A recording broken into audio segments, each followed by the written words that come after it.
From the heart of Big Ten country, Los Angeles, California, Ryan Abraham and David Woods present the Podcast of Champions. Welcome, everyone, back to the Podcast of Champions. I'm David Woods from Bruin Report Online, the UCLA site on the 24/7 Sports Network. And I'm Ryan Abraham from USCFootball.com, the USC site on the aforementioned 24/7 Sports Network. And together, we make the Podcast of Champions. We talk all things Big Ten football. We are in it 2 weeks in to the 2024 college football slate. Pretty good week one for the Big Ten. Not as good of a week two for the Big Ten, but we'll talk all. Do you just call them the Week 10? The Week 10. It was a little bit of a Week 10. Damn. Although I put in this a promo, David. I don't know if you know. 4 of the games in the Big Ten were won by a combined score of 229-3. Yeah. 2 48-0 shutouts. Well, that's thanks to famous Big Ten powerhouse Indiana. And Minnesota. Yeah. Yeah. And USC and Ohio State. But that was 229-3. Some of the other games, maybe not as much. But we got a lot to talk about. There was 15 games in week 2. If you have questions or comments for us, big10cast@gmail.com. We got a few emails to get to. We'll also take any kind of voice messages you want. We'll play those. Text messages are good too. 424-532-0678 is the number. And then, of course, on the Twitters, which I still call them the Twitters, I'm going to call it 2-minute warning, and I'm going to call it Twitter. I'm not calling it X. At B1G Podcast is where you can find us there. And then, if you have Apple podcasting app on your phone, if you have Spotify and you want to listen to us there, either place, you can leave us a 5-star rating. But only on Apple Podcasts can you leave us that review where you just crush us, but leave us the 5 stars, but then tell us how terrible we are. We love those. I don't know if we got any new ones of those, Dave. We have some new ones. Nice. So our begging paid off. Our begging always pays off. This is from Stephen A. I'm not sure. The way Apple has changed its things constantly is terrible. Pure genius. Of course, I'm not referring in any way to the two of you. Fortunately or unfortunately, I discovered your podcast last year. Since I am a mere mortal, I will have to wait until the afterlife to hopefully find someone who can give me a definitive opinion on that. Trouble is, I'm not so sure you have any connections on the, quote, higher level. I had to give up smoking when I found your podcast. They say that you lose a minute of your life every cigarette you smoke, and then I realized I would not get back any of the time spent listening to this podcast. Huh. So in order to not double down on shortening my life, I went with the greater of two evils and decided to keep listening to your broadcast until I get that nicotine craving again, or that newly minted Rutgers fan, formerly a Stanford follower, decides he needs to strike again twice. So here's where the genius part comes in. After listening to your last podcast and realizing that I could actually speed up your voices to 2 times as fast, I can either start smoking half as many cigarettes or maybe try and extend my life a little bit more by keeping to the Nicorette and your podcast at double speed. What would really be great is if you could record your podcast while on nitrous oxide. That way I might feel like I'm wasting even less of my time listening to the two of you. Anyway, keep it less than mediocre, Stephen A. Yeah. That was very nice. Nice, Stephen A. We love a good review. Good luck with the Nicorette. This is from the Big Pac Alliance, the best of the worst. As a Big Ten alum who's lived on the West Coast for a decade, I decided this year I was finally going to start following the Pac-12. How best to learn about the teams and conference. A great podcast is surely the answer. Sadly, I found the Podcast of Champions instead. After subscribing for the last several months, I can definitively say I know less about the Pac-12 now than before I started listening. I have a sneaking suspicion that has something to do with the 5 minutes of actual football talk that is randomly hidden in each episode, but I could be wrong. Surely, you ask, if you are still listening, the hosts must be witty and affable guys. That's a hard no, unless your definition of witty and affable is limited subject matter knowledge combined with mimosa-fueled incoherence and an overwhelming Los Angeles bias. This podcast is like a punch to the groin that you know is coming. No matter how bad you think it's going to be, it always ends up being somehow worse. At this point, I'm hoping Pac-12 After Dark is a subtle reference to this show going dark because it has more holes than the Oregon State defense. Does that reference make any sense? I wouldn't know because I listened to this podcast. Update. They now cover the Big Ten. Is it bad? Yes. But is it worse than you anticipated, you ask? Double yes. How would I describe it in one word? Ferocious. Keep up the substandard work, fellas. They were ferocious. Yes. See, that's a perfect review. That is an amazing review. For you Big Ten listeners out there who are new to the show, that is a perfect review. That's what we do. Like, there was a comment the other day, which was on response to our last YouTube show. Let me pull it up real quick, because this actually works perfectly as a review. You just didn't put it in the proper location. So let me just grab this right here. It was, oh shoot, no, way to go. That's This not is it. great. Hang on. This is what they're paying us big money for. David's sarcastic comments get old and grating really quickly. Just talk about football, dude. Thanks. Now, I read that, but this is a one-time deal. If you make that a 5-star review and really lengthen it, detail the comments you didn't like, why you think I'm an ingrate or an idiot or whatever it is, just put 5 stars on it, slap it onto Apple Podcasts, and you'll have it read on air. Yeah. I guess we just read it anyway, but still. I know, but this is, we're trying to learn, we're trying to teach them, right? Yes. We're a school in a lot of ways. Like, we teach people the nuance of football. We teach them the nuances of betting, because we're both very good at both. And so now it's the nuances of properly reviewing this show. Yeah. Big Ten football, we are the foremost experts. Foremost authority, yes. Being absolutely. in the center of the Big Ten universe here in Los Angeles, California. Correct. Population-wise, I think we are. This is where it would be. But speaking of the betting, before we get into everything, so what we're going to do today is recap all of the 15 games in the Big Ten. Dave and I, each week, we're doing our picks against the spread. Week 1 was kind of a meh. I was 8-7. Dave was 7-8. This week, we were both 9-3 against the spread. So if you took our advice and you did a good job and you made yourself some money, if you did that over at MyBookie, it would be very helpful, because they give you 100% matching bonus for your initial first deposit if you use the promo code POC. So they've been our partner for several years now. I don't know how many, but we told you, go out there, use the promo code POC, put your $100 down, it becomes $200. You bet our picks, man, I don't know, you'd be like $300 or $400 now. We were 9-3 against the spread, but it's been a lot of fun. There's a lot of different options you have over at MyBookie, especially with so many college football games going on. The Big Ten just going crazy early in the season. You got NFL that was starting this weekend. It's a lot of fun if you like betting anything over there. But check it out. There's futures. If you want to say, the first half, second half, anything you want to do, you can bet over at MyBookie. But I would have if you took our picks advice this last week, you would have done really well. But go to MyBookie and check it out. Promo code POC. Remember, you can bet anything, anytime, anywhere, only at MyBookie. And we were good, David. We were 9-3. We were so good, and I was so close to being better than that, because so was I. No, we got to talk about. We're going to talk about it in a second. But Friday's game infuriated me. Yeah, that was perfect. I did love that one. We had some really good calls. There were some. I think we each had one kind of like bad call, and then there were some really close ones, like the. But there was I think we had a pretty good handle on how we thought things would go. There's a couple teams that maybe weren't as impressive as we thought they would be, or vice versa. So we'll kind of go through all that. We have our power rankings, and what we'll do is we'll go through in reverse order and then recap the teams that were involved in those games. Do we want to start with the Pac-12 Power Rankings? Or do you want to do that afterwards? Let's do that at the end. We'll do that one. Yeah, we'll cap this thing with Pac-12 Power Rankings. Okay, so like I said, Dave and I both went 9-3. We had 4 games we picked differently, but we split those 2-2, so we have the same record. Overall, I am now 17-10 against the spread on the season. David 16-11. If you follow along in the show, usually David beats my ass in the out-of-conference stuff, and then I beat him the rest of the way. So if I can keep this lead through week 3, that might be a good sign. I think it's going to be interesting, because I think we'll have to throw out the records a little bit, because it's a new conference. Because both of us, because both of us did so much extensive homework. I feel like we know the Big Ten teams even better than we knew the Pac-12 teams. Yeah. Right. We basically, if you followed us in the off season when we were training for this, if you had cameras, it would have been like Rocky IV, when he's going into the snow and lifting tires and stuff. Yeah. That's what this was like. That was us training for this year of Big Ten so football. Much. I can name a couple of Big Ten quarterbacks now. That's impressive. Yeah. Right?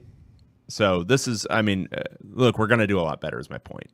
Yeah, we'll keep. Well, we did way better this weekend. So who had? So we had one bye week this weekend. It was just UCLA. I believe so. Yeah. Yeah, and then so we had one conference game, one bye for UCLA, and then everybody else was in action. So what we're gonna do is no, was Purdue out? Purdue didn't play either.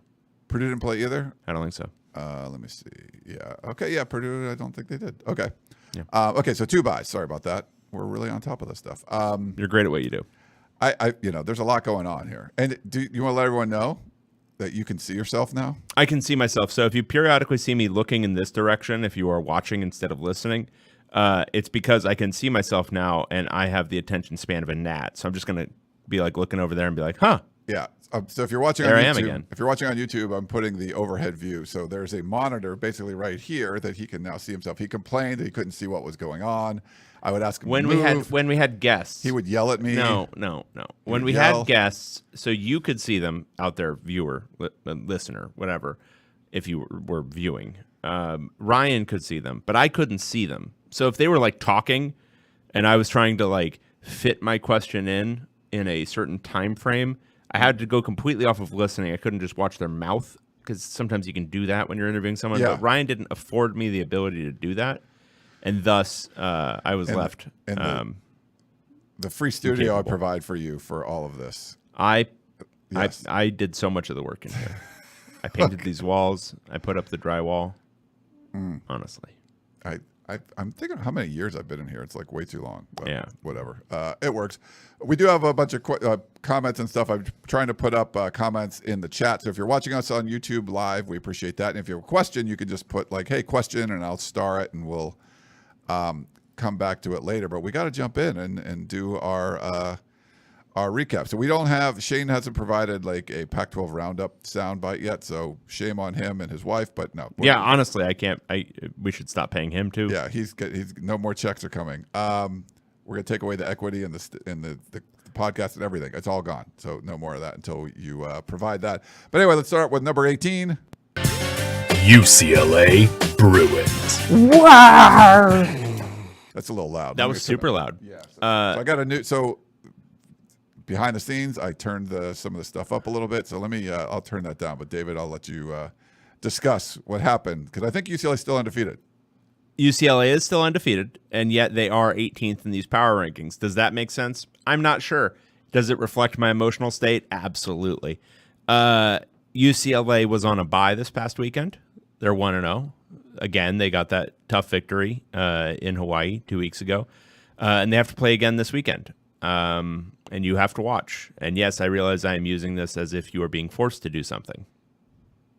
Yes, that's what I'm doing. It's intentional. It's intentional. UCLA, I know this is a preview of our preview show. UCLA is currently a 3-point home dog to Indiana. Yeah. Home dog Kirk's Navy, to baby. Indiana. Oh boy. I like that we were like sort of high on, we'll get to it, but to be high on Indiana and then they put up like 77, that's pretty good. That's just because we know our Big Ten football. We are the, again, foremost Big Ten experts. Yeah. I feel like it's funny this year so far. Sometimes you cover UCLA. I cover USC. I feel like I've nailed USC so far, and we don't get to watch all the practices and stuff. Sometimes I feel like I've been pretty close on USC. Yeah, you're so close. If you go by my evaluation in December of last year when I said, no, Danton Lynn's 100% going to fix that program, and you ignore everything I've said since, then yeah, I think I nailed it. I mean, USC's got 2 wins. If they could somehow scratch 4 more out, they'll get to your lofty goals. If you want 6 wins. good analysis from me, you always have to find me at my lowest ebb. Okay. Like, find me at my worst, and I will give you pearls. All right. Well, let's go to our number 17 team. Northwestern Wildcats. All right. So this is the game I wanted to talk about because this one was majorly frustrating for me. So there was I will acknowledge there was a lot of BS that went Northwestern's way early in the game. But yes, we all arrived at the fourth quarter in the same way with Northwestern leading 13-10. Now I have an important note here. In my picks column that I do every week for Bruin Report Online, I had Northwestern winning the football game 13-10. Ah, that's Okay. pretty good. So Duke is driving at the end of the game, and Malik Murphy appears to fumble, called the fumble on the field. They reverse the call because his shin is apparently coming down like milliseconds before the ball is loose. Yes. I did not find it definitive. I found it to be bang bang. And also, what is a shin in this day and age? Like, who knows what a shin is, right? Could your shin be like, how high is a high ankle sprain, right? Is that a shin sprain? Like, what are we talking about here? Yeah. So it really depends on your definition of what a shin is. And frankly, I don't think that was clear enough. So they overrule the call on the field, and then Duke drives down, ties it. Then it goes to overtime. And in overtime, I mean, it was obvious which team was better. Duke scored on one play touchdown, and then the next one, I think they threw it to the 5, and then it was in for the next touchdown. It was 2 plays. They didn't get the 2-point conversion, but at that point, because the line was 2.5, what I was hoping for at that point was for Northwestern to score, but also not to get the 2-point conversion because I needed them to win by 3. Yeah. Which they were, again, going to do before these dastardly refs decided that his shin was down. But it was a very, very similar to, I think, most every game Northwestern plays, where it's kind of pseudo Idaho and kind of pseudo Iowa, I should say, and kind of pseudo, just BS-y. Yeah. Didn't Duke muff a punt? So Duke muffed a punt inside their own 10. And then, they had a Northwestern off, they were going to have to punt. They roughed the passer, and that led to a touchdown. They missed a short field goal. They dropped at least 4 interceptions. Duke outplayed Northwestern by a lot. But you're right. At the end of the game, it looked like Northwestern could win. But if you were just grading, if this was a paper, Duke would have got a higher grade than Northwestern by a lot. But it was very close. Manny Diaz's defense basically prevented Northwestern from even attempting anything downfield. Mike Wright finished with, let me get this.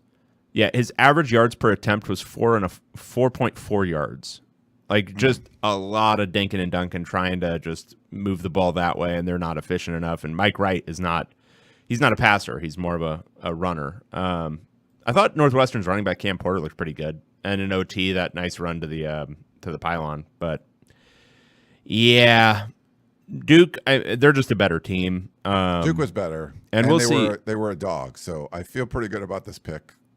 And you got it wrong. I should have gotten it right though. What is a shin? It would have been. What is a shin? Anything not the foot. If it touches, it's down. Not if it's an ankle. Your ankle can go down. But it's a little I don't know how. What is an ankle? Yeah. Who knows what an ankle is? Is it that bony stuff? Is it when it stops being bony stuff? That's the shin? I think that's where you get shinny.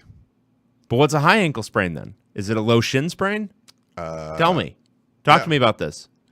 I don't know if it's the high. I don't know. Whatever. We don't need to get that. But the little concerning, and that's why we have Northwestern ranked this low, because last year, outperformed expectations. I don't think Duke is going to be that good. Manny Diaz is trying to figure things out. You got a decent transfer quarterback and all that stuff. I think defensively Duke's going to be really good, but you thought that there'd be a big drop off with Elko leaving. For them to come in to the come to the lakeside stadium there. I don't know if you want to say stadium, but little play park where you're going to be. Northwestern's playing football right now. I wanted Northwestern to show a little bit more than what they showed in this one, but Duke definitely looked like the better team. I've posted a poll in the chat. Oh, you did? It's an important one. Let me look and see what it is. Let's see. It's do you know what a shin is? Oh, yes. And there's currently 5 votes, 4 for yes, 1 for no. A lot of Ernesto says Pac-12 refs. No, I don't think there was a Pac-12 refs. I should have added an unsure, because I think that's where I am. I thought I knew what a shin was, and then the refs called him down. Yeah. All right. So got to lick their wounds a little bit and come back from that one. But that was the Big Ten ACC matchup that didn't go the Big Ten's way. Let's go to number 16. Purdue Boilermakers. They were on a bye. Bye week for them. So They get to play Notre Dame this week, though. well, hey, I mean, it's not a bad time to. No. Good time to get the Irish. Yeah. Okay. Next up, we have our number 15 team. If I can find them, where are they on this? I need to put this like in alphabetical order or something. They didn't pull in there. I don't see it. You don't see them? Did it get deleted? I don't think so. It shouldn't have. Oh, there we go. Minnesota Golden Gophers. Another FCS game. Minnesota beat Rhode Island 48-0. The Big Ten, I think this is the thing that we needed to get used to maybe that we didn't have a good handle on, is the Big Ten seems to thoroughly destroy its FCS opponents for the most part. Whereas in the Pac-12, there was always a little bit of fun. Yeah. There was actually a little bit of fun. This was like a slow teams this weekend. A slow burn. A slow strangling. Like it just kind of, slowly tightening the hands around the neck and then crushing the life out of them. But yeah, it was 3-0 after a quarter, 17-0 at halftime, and then just kind of a thorough, adding 14, 17 points. But again, my takeaway is I think Minnesota's defense is decent to good. I think they're going to, again, I'm looking at this a lot in context of UCLA's coming season. And I would say Minnesota, again, is one of many teams that looks just a little bit tougher than what I was expecting heading into the year when I was assessing UCLA's schedule. Like, that's where it is. Like, I thought Minnesota was not going to be great. I thought they were going to be better than last year. Now I think they're going to be decent. I think they could be, 6-6, a bowl team. So, yeah. Anyway, they killed them. Yeah, but if you're watching this early on, it was like, what's going on here? It was a really slow start. This was one of those 9 a.m. games on Peacock. There were 4 games at 9 a.m. Our time. So I don't think I had this one up. Maybe I did. Michigan, Texas was main screen. Come on, let's not lie to people. But I got the YouTube TV thing with the 4 games is cool. The only thing is like it's not easy to like I want this one. They give you like a bunch of choices, and when there's like so many games on, I couldn't find one that had like the 4. I didn't have Peacock anyway, but now I do. You don't. I do. You don't. Someone on this podcast does. He sent me the login in when I was in the press box so we could watch the Oregon game. But yeah, slow start for Minnesota. People say I don't contribute, but they took the roadies down. My mom has it too. She sent me the thing. But again, like the slow start you're talking about is offensively, and I don't think anyone is kidding themselves that Minnesota's offense is very good. But defensively, they were pretty much lights out this entire game. Yeah, I mean, it didn't let anything go on. So. Yeah. Speaking of FCS games, we have next up.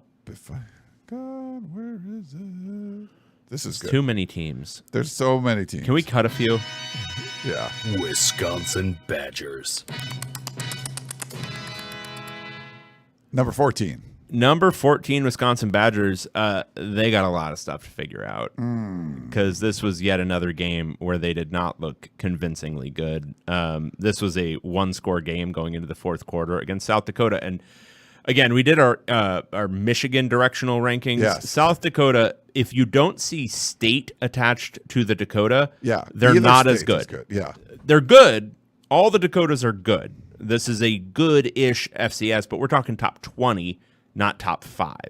This isn't a type of FCS that Wisconsin should struggle with, and yet they kind of did. Once again, just offensively, I don't think they've got anything figured out. I don't think Tyler Van Dyke is really I'm not even sure he's the answer this year at quarterback for them. I don't know what else is in their depth chart, but he hasn't been great, and he wasn't great in this game. They can still run the ball okay, but it was not impressive. And kind of the least impressive part was defensively, just allowing so much on the ground to South Dakota. But yeah, there's no world where a program like Wisconsin should be playing close competitive games with an FCS school at home. This program's been too good for too long, so. I don't know. It's going to be interesting to see how much patience that fan base has for Luke Fickell figuring things out and still figuring things out. I mean, I know he was a much ballyhooed hire, Yeah, and he did a for great good job reason. at Cincinnati, but it's still a little bit more of a struggle there than I was expecting at this point. Yeah, no, I agree. And we weren't very high on Wisconsin coming into the season. I was. And, I had them winning against the Oregon, smart Oregon and one. Ohio State. The smart one on this Don't worry about podcast it. was not big on it. Matthew had a comment in there. Are there body clock issues now that the podcast simulcasts on the East Coast? Ooh, great point. Yeah, then do you think the podcast gets off to a slow start when it has a 9 a.m. start? So, Ooh, even better point. I love it. So I don't know what you think. I would say our body clock issues. I mean, I think the thing is, we're never good, and it's never smooth. So I don't think it actually impacts at all. I think we're constantly at about 42% capacity. And so if you're never really good, then you never have to worry about body clock issues. Oh, fair enough. Right? Yeah. There's no great height to fall from, is my point. You can see the monitor and stuff, right? Yes. So you can kind of see like you're not centered and stuff. Like Yeah, but that's not my fault because I didn't move. Yes. I've just been here. No, you moved. No, I didn't. I was it's not like- behind this thing. I was over here originally. You're like in your sleep. It's like you're rolling around or something. Honestly. Yeah. Okay. Here's our first conference game of the 2024 season. We have number 13. Maryland Terrapins. And number 12. Michigan State Spartans. Charge! Prove to me that Aiden Childs is not a random number generator. That's why I texted you, dude. Prove to me. Can you prove it? No, I can't. I can prove that he is, I think. Michigan State went on the road and beat Maryland, but boy howdy, Aiden Childs, that's a lot of boom or bust. Wait, did you pick Maryland -8? Look, we're not. I'm not here to talk about I the took past. 8.5 points for Michigan. We're tabula rasa here every week. Who won the game? Are you asking me to remember something I said last week? How dare you? Yeah, I mean, this was kind of back and forthy. Like, I thought for a second that Maryland was gonna just start putting it together and do me proud, but they just couldn't quite put them away. And I think Michigan State's defense played a role in that. Just being kind of annoying enough, keeping them in it. And then Aiden Childs, look, where there's some just absolutely horrible decisions and. What are you doing, buddy? Yes. But also there were some good plays. And it's just like, Yeah, like the no, yes. yeah. But But a lot of them were no. oh, no. God, no. But look, I mean, the bottom line is very impressive road win. Very impressive for them to do that after looking really, really mediocre the previous week against FAU to come out and do this on the road against a Maryland team that had looked pretty impressive in week one. Yeah. I mean, I think it's a great win for Michigan State. We'll see what it means for Maryland. I think we have to see more Michigan State because, maybe they are a little bit ahead of schedule. Who knows? But obviously never good to lose at home to a team that was expected to be a basement dweller. Yeah, big win for Jonathan Smith coming over there. And we both had two we only got 3 games wrong. We each had one, I think, clunker, and this would be your clunker, but understandable. I mean, I can't believe Michigan State won when I've seen so many bad plays from Aiden Childs. Like that was it, but it was one of those games where Maryland scored and they looked like okay, they're up a touchdown. It looks like Michigan State was terrible on their last drive, and then he would just shine usually on the next drive. It was like a great response. Like as soon as Maryland scored, he made some great play. It would be a long pass that he dropped it right in the bucket, and Michigan State would score and tie the game up again. And it sort of just reset everything.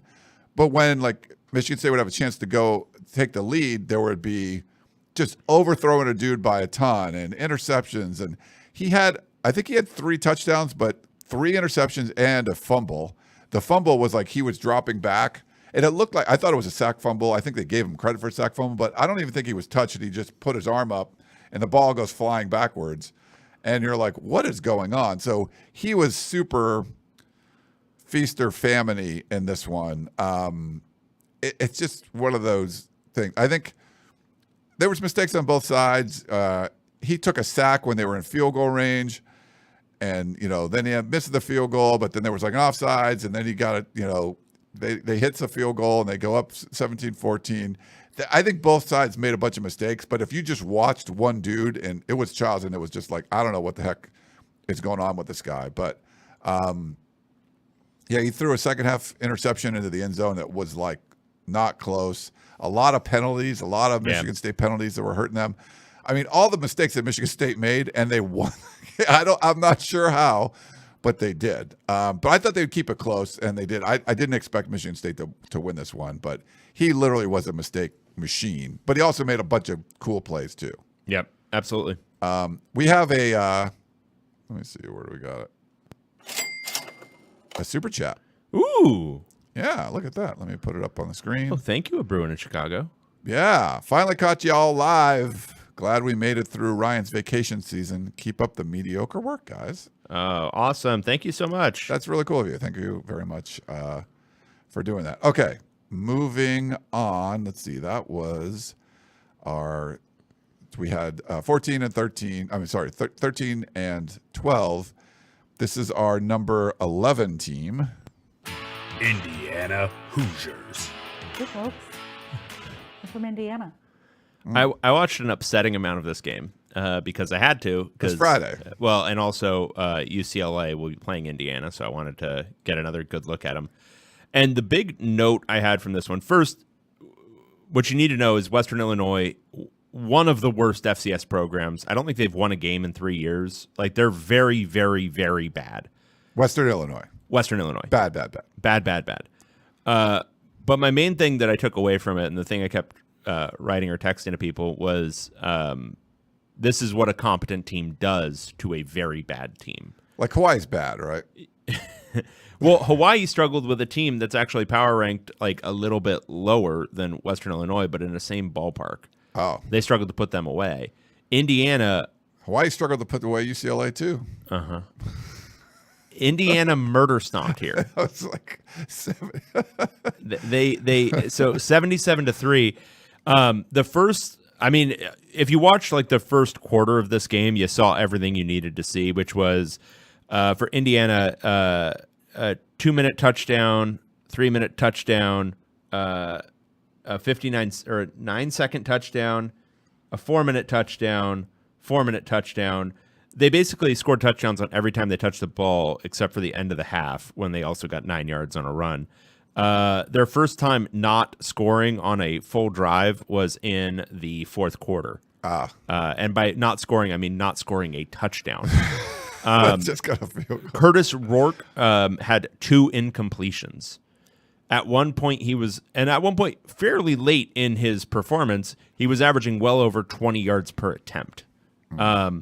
Now, I don't again, it's hard to know how much to take away from this performance.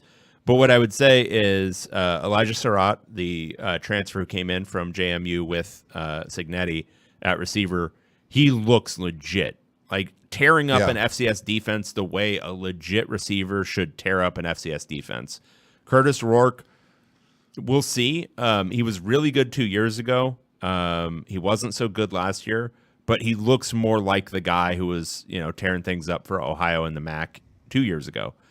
So I think if you're an Indiana fan, I would be still cautiously, but pretty optimistic about the rest of this season. 100%. Western Illinois didn't get a first down until under 2 minutes left in the first half. That was their first down. It was 42-3.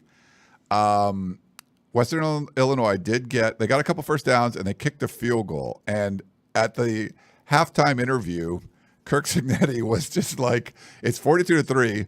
And he was pissed off about how they finished the half. No, he is. And even at the end of the game, he mentioned it, but we didn't finish the first half good. They gave up 3, but it was 77-3, and he was like pissed off about the 3. Nah, he's totally like one of those coaching psychos. I mean, Indiana fans are so lucky. No, he is an absolute pure coaching nutcase. Yeah. And like Dave mentioned, there were 6 straight touchdown scoring drives. They come out of halftime and the scoreboard was like broken. And like they scored too many points. They just broke the scoreboard. So yeah, this is what you want to do to a team like that. So I was pretty high on Indiana, almost exclusively just from listening to him speak. So I feel pretty good about where they are right now. And we'll see, next weekend it'll be fun. They got a conference game. But yeah, murder stomp, perfect way to put it. This was just a murder stomp. Boom, boom, boom. We could have them higher too, but yeah, absolutely. We'll see. Okay, our number 10 team. Iowa Hawkeyes. Okay. By the way, you're dead to me, Iowa. Iowa State wins El Asico. Shout out to EDSBS. 20-19 over Iowa. This game really was ass. Like, it was an ass game. So the first half, Iowa was up 13-0. But like, you think, oh, that means Iowa was just straight dominating, and kinda. But also, they were, I think. Yeah, I mean, Iowa State missed a field goal. Iowa State threw a bad interception, which set up a Iowa field goal. Like, I'm not sure it should have been 13-0. I feel like 7-0 was more fitting for like how that half was, right? Well, no, but Iowa had. I mean, they were inside the 5, I think, twice and had to kick field goals. Yeah, but it was because of like bad punts. But they did. Like, I mean, yeah, Iowa had like a punt to like the 1, and then Iowa State had to punt. I mean, and then it was then you got good field position. I guess my point is, it was a very Iowa first. It was, half. Yeah. It was very Kirk Ferentz football. Like, oh, our offense doesn't have to drive. It only has to drive 40 yards. Let's kick a field goal just to be safe. Yeah. So it was a lot of that, but it was 13-0. And then in the second half, just things started to kind of go opposite. Like the Iowa things that were going Iowa's way started to go Iowa State's way. There was an interception, kind of started things off for Iowa State. Cade McNamara throwing a pick on Iowa State's side of the field. But then Iowa State had 2 scores. Like they did a nice little drive for 75 yards and a touchdown, and then it was a 1-play 75-yard touchdown, which that never happens. Never happens. And you could just see the tide start to shift at that point. And then going down to the end, Iowa State kicked a field goal essentially to win it, and then Cade McNamara finished things off by throwing another interception. Yeah, this was going on the exact same time as the Michigan State-Maryland game, and these were 2 games that Dave and I picked differently. I was already up 1-1, and these were both. I was covering both of these like the entire time. And Michigan State was beating Maryland. They were getting 8.5 points. You feel pretty good there. And then Iowa was just, Iowa State couldn't do anything, and Iowa was playing Iowa football. But if you watched Iowa, it was like. This is like Cal's problem a couple years ago. Like they were trying to kind of offense. Like never try to offense. They were trying to like show that we were trying to offense, but it just didn't work. Like I think they ran like a flea flicker. Let me read McNamara's stat line to everyone just very quickly. They tried to offense. Well, this is just 13 for 29. That is about 15 more passes than he should have been throwing in this game. For 99 yards.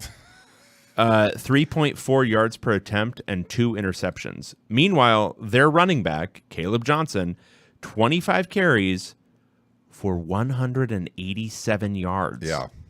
Do you think maybe he could have done with 5 more carries and 5 fewer throws for Cade McNamara? They were doing some of this, trying to throw in the red zone. It was almost like they were trying to show you, like, hey, we're trying to do this. Like when we would go out to practice and the DBs are like doing tackling drills right in front of us in the 20-minute window. Yeah. You felt like that was a message. Like, we're trying to show you we're tackling. This was like Iowa trying to show, hey, we're trying to offense. And they were doing like stuff that wasn't Iowa things. Yeah, this was Cal 2019. And it wasn't working. Yeah. And you're like, why are you doing that? This is a game that was in control. I mean, Iowa State, 3 straight 3-and-outs to start. They couldn't do anything, but their first down came on a roughing the passer play. Like it took them 4 drives to get like an offensive first down. But Iowa had first and goal at the 2. Is that close? At the 2, first and goal at the 3, and both of those drives ended in field goals. So that's not Iowa. They were trying to do.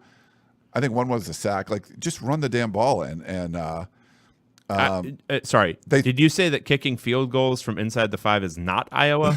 I just want to be clear. First and goal from the 2 is different than like Yes. Iowa fans, sound off in the chat. What is more Iowa than kicking field goals inside the 5? Yeah. Well, I mean, a lot of times you're just like getting down there, and it's 3rd and goal from the 6, and you run it to get closer. Like, this is 1st and goal from the 2. Like, you got to punch it in there. They tried a trick play and threw an interception. So I don't know why I was doing what they were doing. But at the end, so this was a 3-point spread, and it was 19-17, and Iowa was basically like shutting it down, trying to just win the game 19-17. And so I just switched. I was like, okay, screw it. Like, I'm not going to cover this game. I want Iowa State to go. Like, I want Iowa to be punished for their, like, transgressions in this one. Yeah. And Iowa State, I think it was like 3 pass plays, long field goal, and they win it, and they win the Cy-Hawk Trophy and stuff. But Iowa had this one, and they blew it, so it kind of pissed me off. Yep, So I get it. You're a little dead to me. But yeah, don't try to offense. Just do your thing. All right, this was not one of the marquee games, but it was not pretty. Michigan Wolverines. Wow, scratch. We got them at number 9. Wow, big drop. Yeah, well, this game was over so early, and it just confirms kind of the impression from that Fresno State game that Michigan's going to have it has some real rebuilding to do, not just reloading. We both got this right. Texas laid won the 7.5. Yeah, Texas won by 19, and it wasn't that close. They won 31-12. This was over. I felt just before halftime it was over. Yeah. Because second quarter for sure it was. Michigan looked kind of hopeless and helpless on offense, and they weren't doing enough defensively. And I don't know, would the defense have looked better if the offense was able to function? Who knows? But it didn't look good early, though. None of it looked really good. Yeah. Quinn Ewers looked, good and accurate. Ran the ball when he needed to once or twice. But yeah, I mean, they intercepted Davis Warren twice. I just don't know if he's the answer. No. But then Alex Orji came in to run the ball, and that didn't look good either. But I don't know if it was because when he comes in, they know they're going to run the ball. I mean, I wouldn't I don't think it's like alarm bells or anything for Sharon Moore or anything like that. But I do think it's just it's more of a true rebuild, I think, than maybe people were expecting. I don't think anybody was expecting this game to be a win on the in the preseason. Yeah. I mean, and obviously they were 7.5-point dogs, so it's but they just haven't looked cohesive at all offensively. And the whole weird thing with quarterback, where I think as late as mid-August, everyone was expecting it to be Alex Orji, and then it ends up being Davis Warren. I think that's strange. It's kind of an odd thing. And it doesn't look like it's coalesced for him either. Now we'll see. Maybe they, get a little bit, easier part of the schedule. Maybe they'll be able to figure some things out, but not being able to do it against Fresno State and then looking so inept in this one. I think, real concerns about this season. Yeah, I mean, it's obviously a tough place to play. Texas comes in. Game day was there. Big new kickoff.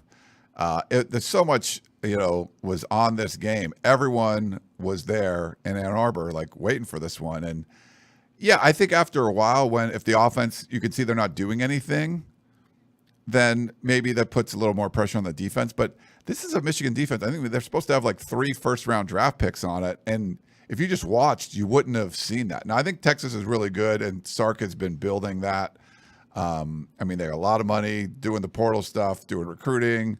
I think he's building that up really well, but you're seeing they lost some dudes and they're still they're piling on. Michigan seemed like they built up to that championship season and it was going to have to be some sort of rebuild afterwards. And they still had a lot of cool pieces, but it just didn't look like this team that was built to compete with a Texas. And, we'll see what Ohio State, does later in the season. And this was just a complete beatdown, like you said, and it was over beforehand. And people wanted to see Alex Orji as the quarterback, he can't just come in and be the running guy and they just know it's going to happen. He can be effective if he's the regular quarterback and you have to defend him. He can run, but then it opens up things in the passing lane and just let him make mistakes. He could throw 2 picks like David Warren did.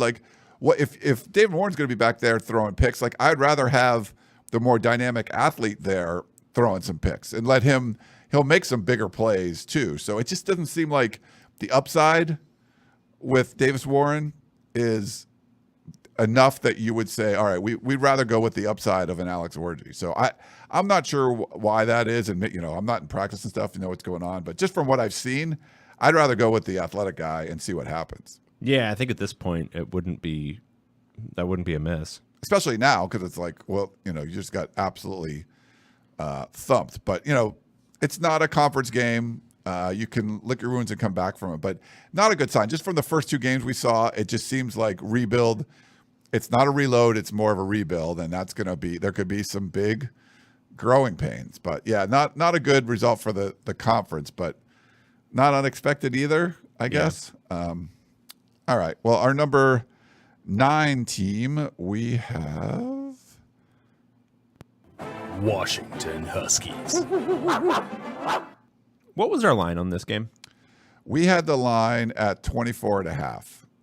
Yeah, Washington, you're dead to me now. We both got this wrong. Well, and if Eastern Michigan, if they don't fumble, late in the fourth quarter, inside the Eastern Michigan 20, maybe we cover this. Yeah. But so 30-9 is not the score. Yeah. So basically, the slow start kind of screwed us here.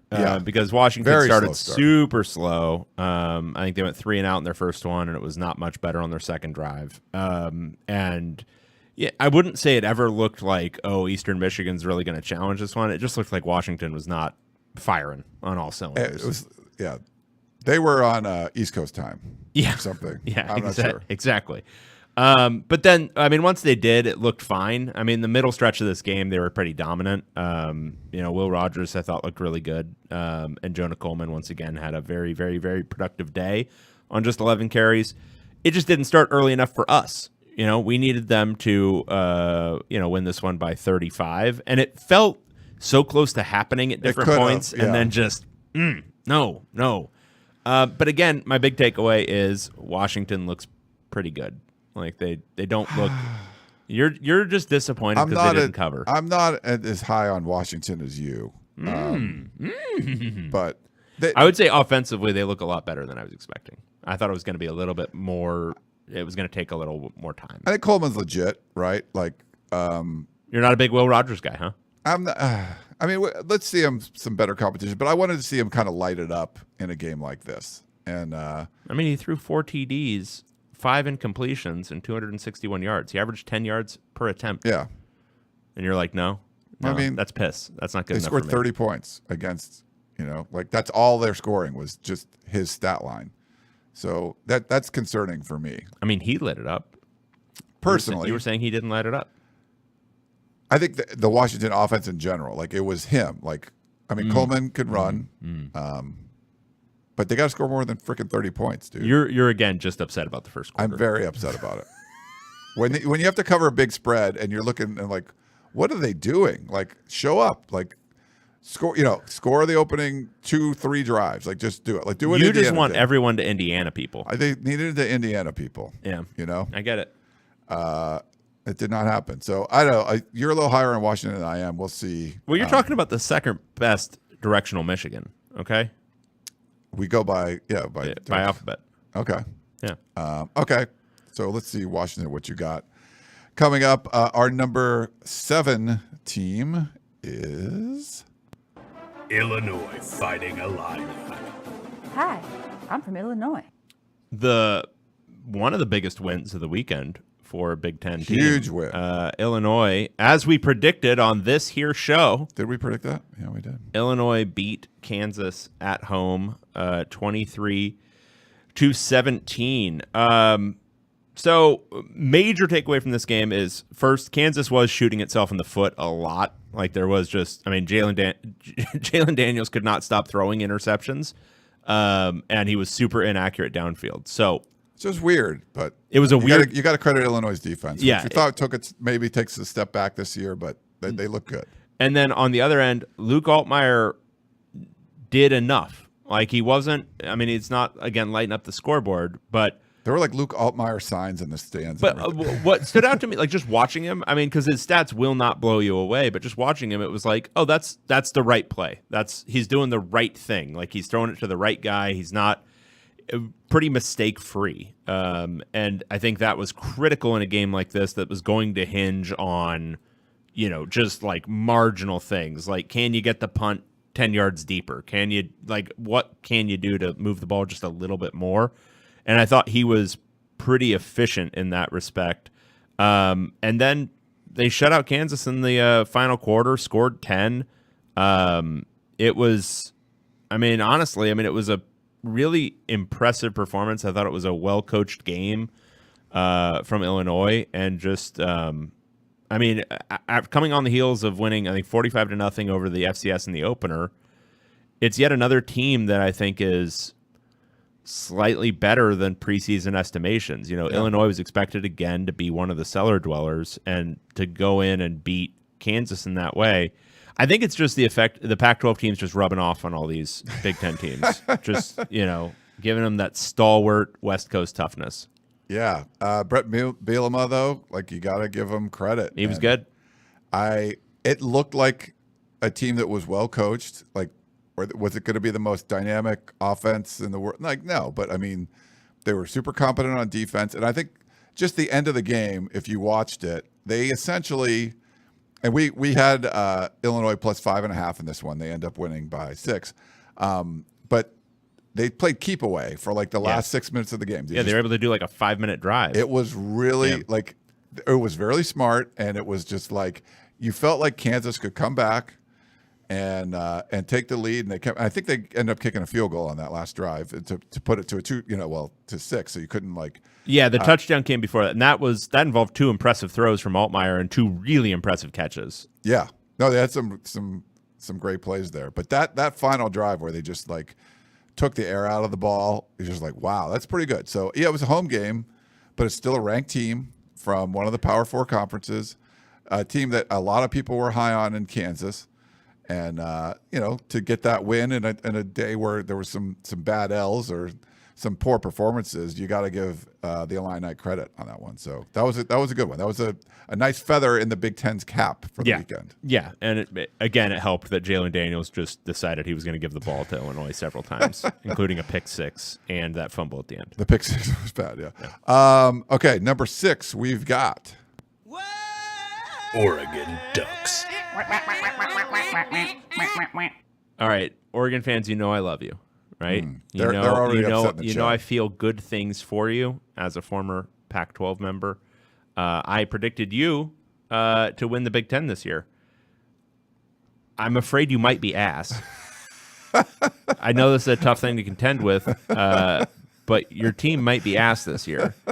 What stood out to me about this one was, especially in the first half, just a real lack of physicality on both lines. Boise was beating the shit out of Oregon a little bit. Yeah, not a little bit. But like beating them up, like at the line of scrimmage. Not like Garrett Blunt style, but like. Yeah, exactly. I thought one misstep for Boise State's head coach, which came in the first half, was he ended the half. Let me look. It was the field goal. So they had it down to they had it at 1st and goal at the Oregon 3. They throw pass incomplete. Then it's pass incomplete at the 5. Was it really at 5 seconds? Am I misremembering this? Because I could have sworn they bled off a bunch of time when they could have taken another shot at the end zone and instead kicked the field goal. Yeah. I don't know if the time is right here and I didn't write it down. But they should have taken one more shot at the end zone before kicking the field goal because that put them up 20-14. I think it would have just felt very different if they were up 24-14 at half. Yeah. But this was a close game. And it was, what stood out to me about Oregon was like when they started to have some good things happening, it felt like things started to cascade for them and things were going really well. Yes. And suddenly they were moving the ball in chunks and it was just like that. But then as soon as one thing went wrong, it was like they all got super tight again. Yeah. And I wonder if it's like expectations and stuff is just weighing on this team or something, because you can see this a lot of times with teams that are very highly rated and then, but maybe a little mentally fragile. And I wonder if there's a little bit of fragility going on here because it seemed like that third quarter, it looked like, oh man, they might cover. They might cover the 19.5 or whatever it ended up being because they looked suddenly like they were blowing them away a little bit. And then Boise State gets a play. They put the drive together and suddenly it's a game again. First, Oregon's kicker, Atticus Sappington, came over from Oregon State, missed an extra point at one point. So you're thinking, is he going to rip off that Oregon jersey and display a Beavers jersey underneath? But then he goes in for the game-winning kick, makes it, and it's like, come on, man. You had an opportunity here to do something epic for your previous team. But my main takeaway from the second half, and again, Oregon, I love you. I think you're great. If Boise State's head coach wasn't such a dink, Boise State would have won the game because they would have kept running the ball instead of let me just give everyone the stats here. Boise State's quarterback was 17 of 40 for 148 yards and 3.7 yards per attempt and 1 touchdown. 40. He threw the ball 40 times. 4-0. And completing 17 of them. That's pretty good, right? Uh-huh. That's almost like 50%. Boise State's running back. And this was a little boomer bust, so just a little caveat. 25 carries. This is Ashton Jeanty, who had 6 touchdowns the previous week. 25 carries for 192 yards and 3 touchdowns. Yeah. 7.7 yards per attempt. If they had simply, on their last several drives, just run the ball more, they would have won this game. Not only because it would have bled some time off the clock, but they also might have scored instead of going punt on their last 2 drives, where they went, it was 1, 2, 3 pass attempts on the first of those, and on the next one, 2 pass attempts to 1 run. And it wasn't like Jeanty was getting shut down. On their last drive, he started with a 4-yard run. That's, if you get 3 of those, you get a first down, right? And look, Oregon, by that point, they were playing run, right? They were playing the run. Yeah. And even still, he was running through tacklers and always generating that extra push. Just he didn't go down easy. Doing that. Yeah. But they didn't keep doing that because their head coach is a dink. So was a piano dropped on his head? Is that what? Yeah, there was some piano dropping going on with him. But Oregon got a lot of stuff to figure out. I think there's still some good. There's still a lot of good things. I mean, Dylan Gabriel, when he had a little bit of time to throw, was dropping dimes, but he didn't often have a lot of time to throw. Yeah. And I don't think it's just the offensive line being bad. I think it's just like whoever is in charge of adjusting blocking assignments pre-snap is screwing up really badly because there are unblocked, just completely free rushers sacking him over and over and over again. And you can't win games doing that, not against good teams. No, this was the one. So my clunker where I had Oregon minus 19.5. Feeling like they were going to bounce back with the Idaho win, but we had that caller before talking about Oregon's troubles with teams from the state of Idaho. They had never beaten Boise State before. They get the win here, but didn't feel like they deserved it, to be honest. Dropped in the polls again after this performance, but there was a spot where they were up 7 and driving, and it looked like they could. They might even cover this one. Then I think it was interception or fumble or something, and Boise ties the game again. So it was this was very feast or famine-y too, like different than like Aiden Childs was, but it seemed like there would be some big individual play made by someone from Oregon, and then just a lot of kind of crap and stuff was, people making mistakes that wasn't going right, and then someone, Ted Johnson would return kick for a touchdown. It seemed like it was really boom or bust going on. I don't know if it was, like you said, maybe the offensive line communication, but they had a hard time blocking people for whatever reason, and they gave up 4 sacks in this game, and they gave up 3 sacks the previous week against Idaho. Yeah, that's not good. You can't do that. I would say, but just looking at this team, like if you were going to come up with descriptors, like discipline would not come out of your mouth. No. Like you weren't going to look at this team going, oh, this is a well-disciplined team. You didn't feel like it's just, to me, there was so much flash.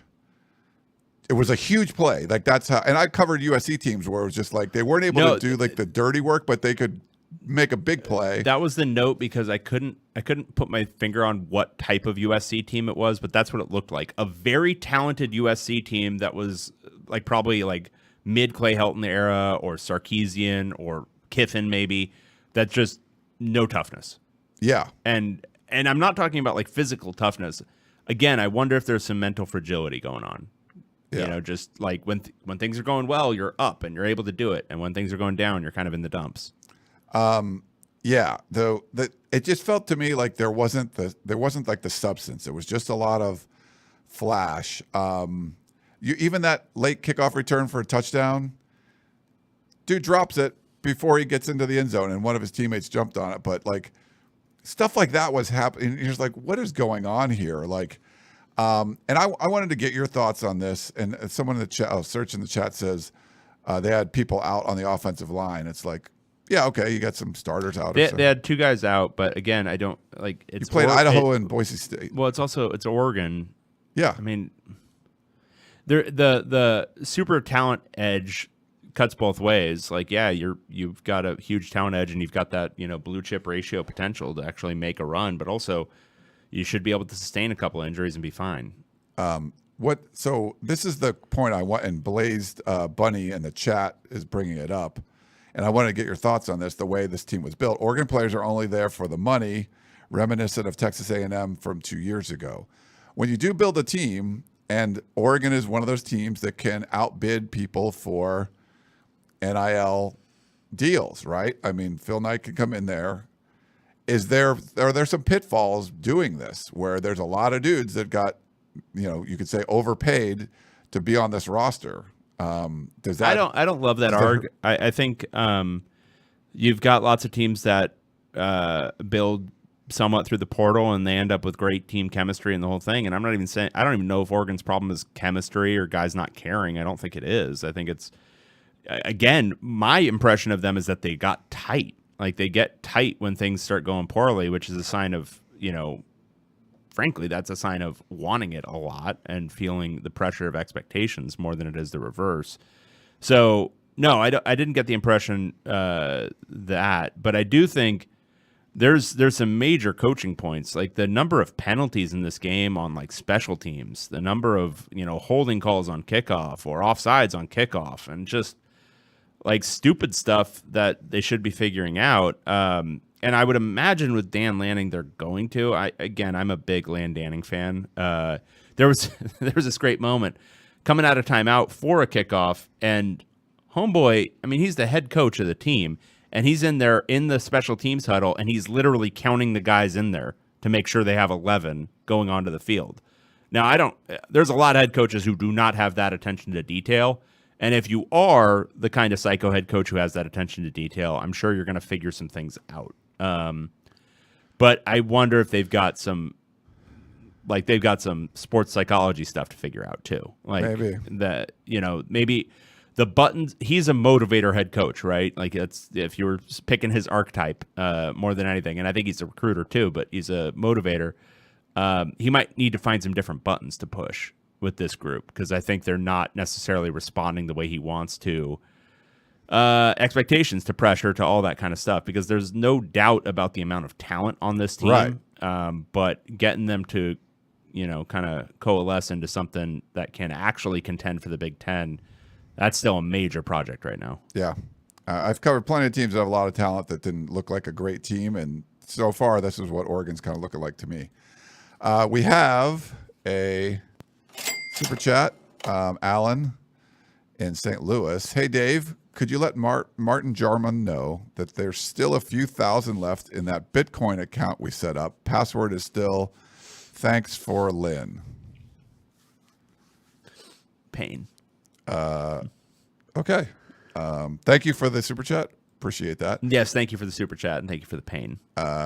Giving Dave some pain. It's always good. Okay, our number 5 team, we have Rutgers Scarlet Knights. interesting. Scarlet Knight. I pretty much let Dave do the power rankings. I thought about putting them higher, but I didn't think anyone was ready for that conversation. They're just it's kind of Ryan was texting me about this game while it was going on because it was like you don't think Rutgers is doing anything, and then suddenly they score 3 touchdowns in a row, and it's like, what? It was It was like nothing. Oh, there's 3 touchdowns. And it's like they're one of those boxers who can it just takes a beating for no reason for like 2 full rounds, like just getting punched, but like not falling down, nothing, like no reaction, and then just starts counter punching and killing you. And that's sort of what happened in this game. Akron just kind of hanging around. Ben Finley not being a very good quarterback. Taj Bullock coming in occasionally, being super one-dimensional. But, like, not, Rutgers was not able to do a whole lot offensively. They were running the ball well, but then they would periodically try to pass, and, boy, that wasn't a good idea. But then the floodgates just started to open. Mistakes from Akron, touchdown. Mistake from Akron, touchdown. They've got one of the best running backs in certainly in the Big Ten, maybe in college football, and Kyle Monangai.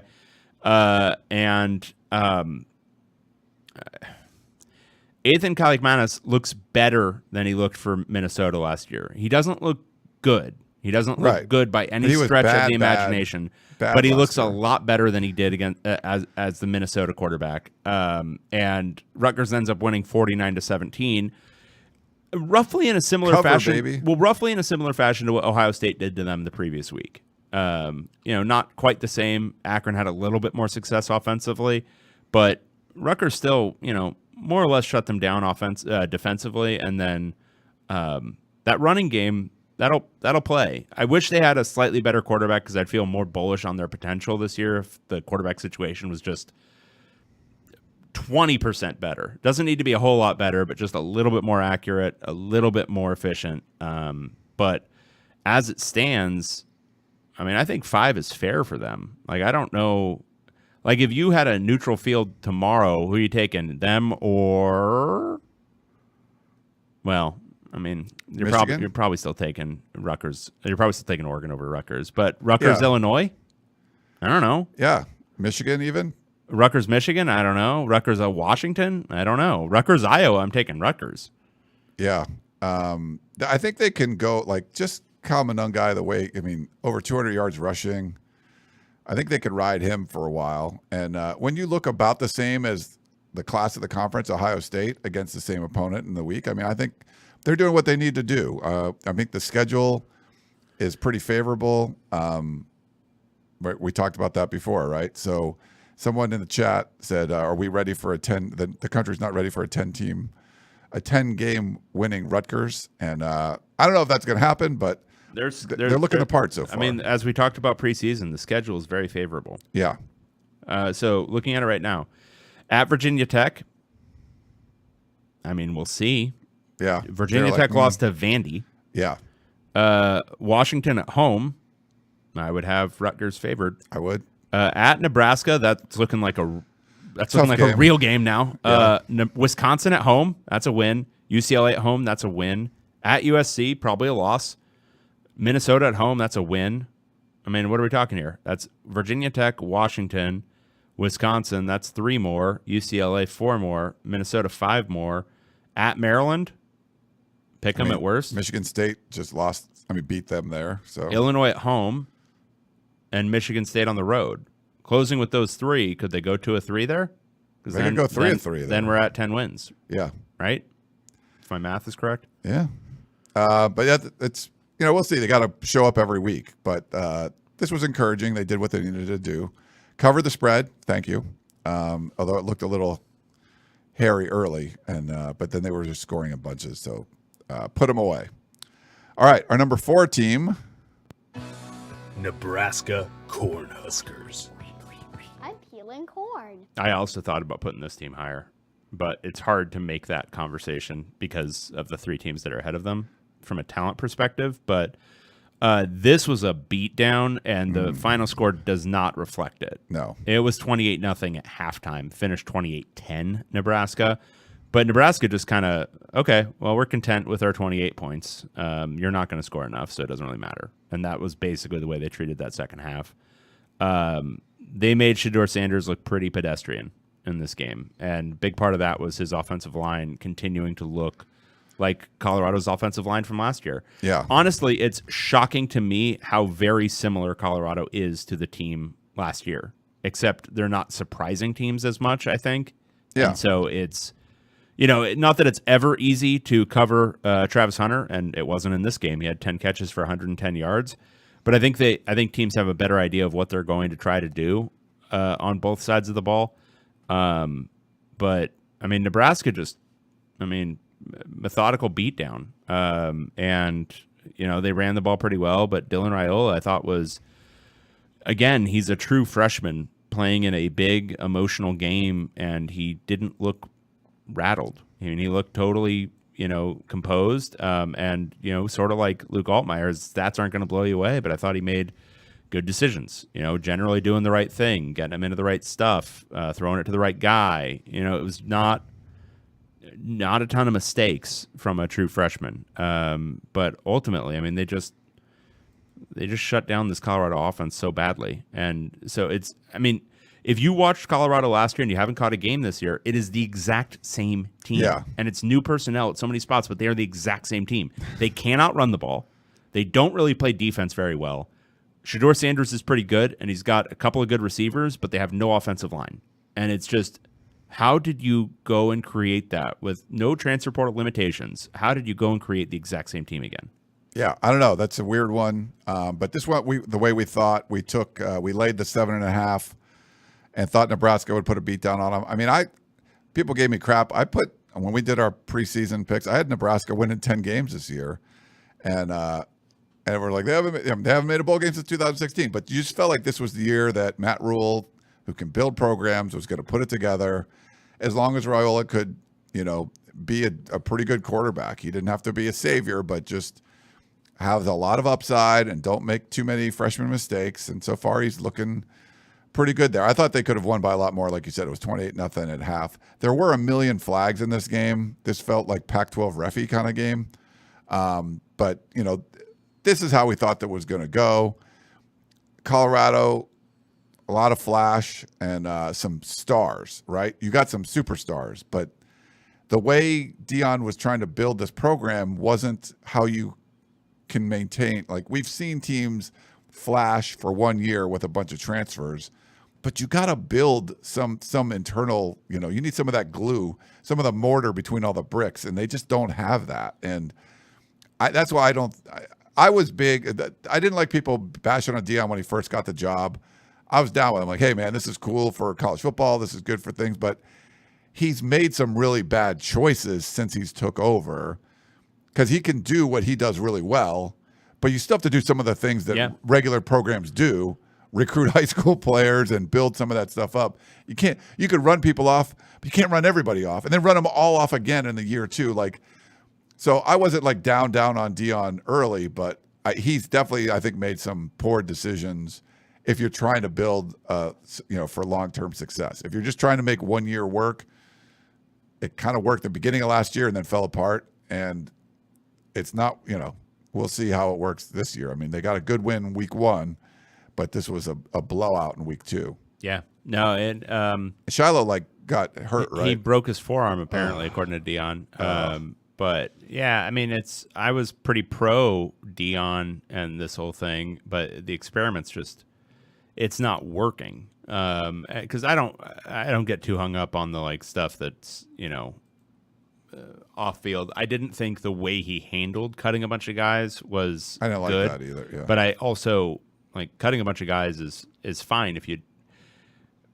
The thing that really stuck with me was some guy who got cut after spring ball his first year, where Deion didn't even know his name, and he was like, that's if you're gonna cut a guy. These are people you're trying to grow. You're trying to and you've seen so many coaches over the years being like, yeah, we tried to find him a good landing spot or whatever, and it's just none of that going on there. And it's well, if you're running a professional organization and you start losing, you know what happens? You get fired. Yeah. And, if that's what we're doing here, he's going to get fired pretty quickly, because this is not, well, I won't say that, because I think he's bringing in a lot of money to the university. But yeah, I don't know if they lose at this level, and I don't think they're going to have a good year this year. No, I don't think so. And it's just one of those things where he was nationally relevant the beginning of last year, and the way they came out and won, it was building this flame, and then they petered out. And you can't just keep it going. It can't just be the Deion show at some point you have to have a good team. And Well, in that Pat Shurmur offense,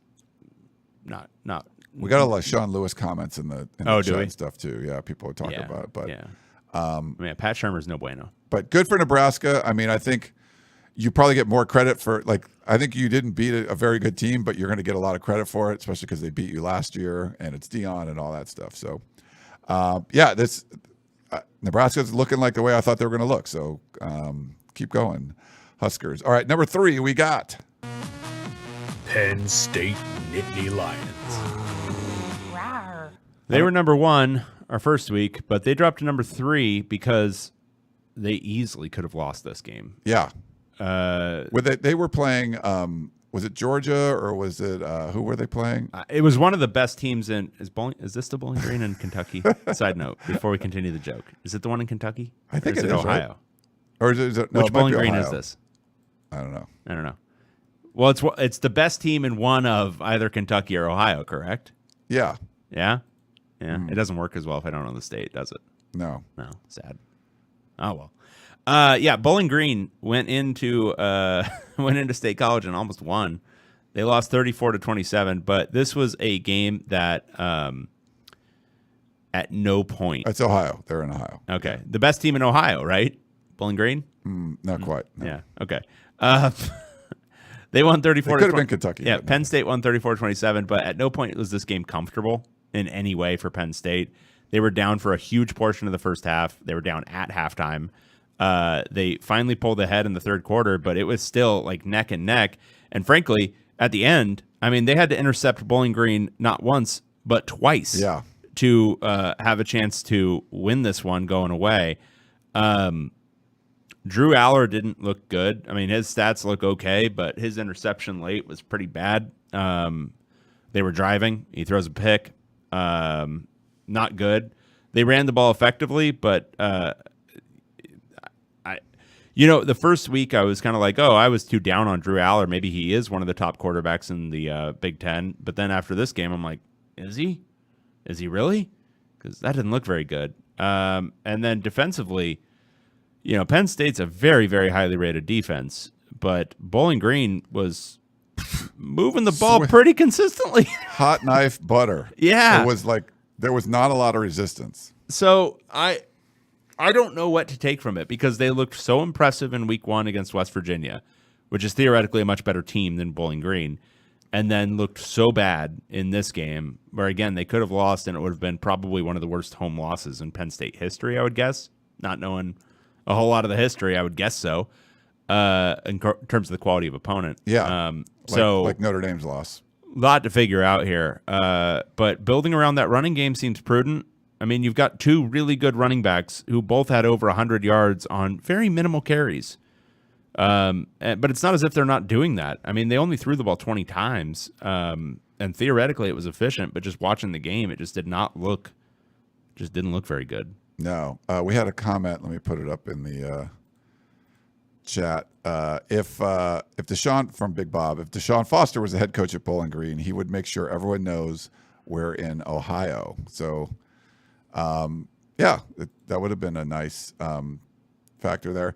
So true. Bowling Green took the opening kickoff for a touchdown in this one. That was, but just the way they moved the ball, it was like through the air. They did a nice job. Now the couple picks sort of hurt them late, but Basilak had 254 yards passing, couple touchdowns, but he was pretty efficient. He was 25 of 39. I thought he did a good job, but he was picking up some good chunk plays and they kept moving the sticks, and they moved the ball really effectively against Penn State. And I think it has to be problematic, if you're looking at what, I thought Penn State's defense would be better. Like Bowling Green's a pretty good, MAC team, but they looked like they could hang toe to toe. Like if it looked like Penn State was playing like Ole Miss or something. Like both teams were striking, Yeah. And it was like, that's Bowling Green. This shouldn't be. Well, if Penn State is the team kind of I thought they were, and this is a bad week for my preseason predictions, let me just tell you that, because Penn State and Oregon, who I have in the Big Ten title game, both looked like They looked like doo-doo. looked like a little bit of doo-doo. But if they're the team that anybody thought they were, like this is the kind of game where, okay, you struggle a little bit and you win by 17. Not you struggle and it looks like you might lose deep in the fourth quarter, which is what this one was. Like everyone, a letdown spot totally happens. It's a real life thing. Sustaining the emotional highs from game to game in college football is one of the things that coaches will tell you they struggle with. Like getting teams up week after week because you've got only so many bullets in the chamber. There's only so many times you can like rally the troops and get them all gung-ho, which is why you see some programs get kind of professionalized with it, where it's like it's never about the opponent, it's only about us. But the reality is a lot of times it's about the opponent, and a lot of times it's about the emotion you feel about the opponent. So having a spot like this after a big game that they were probably circling, like we're going on the road, it's going to be a raucous environment, we've got to be nailed down for that one, and they were. And they won that one handily. And then you've got this one. But the fact that they didn't then, okay, all right, we got to get serious at halftime and then come out and win this one by a few touchdowns is, that's a worry. They've got to be able to put teams away like this. This was, Penn State won the turnover battle. It was 2-1. If it's 2-1 the other way, like Bowling Green probably wins this game. I think you want to separate yourself. And it was like the solid verbal, I believe they talk about, you got to win your clunkers. This was definitely a clunker. And maybe you're coming off it was an emotional road win in week 1 against West Virginia. But a little concerning here that Bowling Green could move the ball as effectively as they did. I think that was the one big takeaway I got. It's like this wasn't like fluky stuff. They just were moving the ball. And that was bad. All right, our number 2 team. The Ohio State Buckeyes. Full murder. Like, just not worth discussing. It was such a murder. Chip Kelly's offense looked good, and it pains me to say that.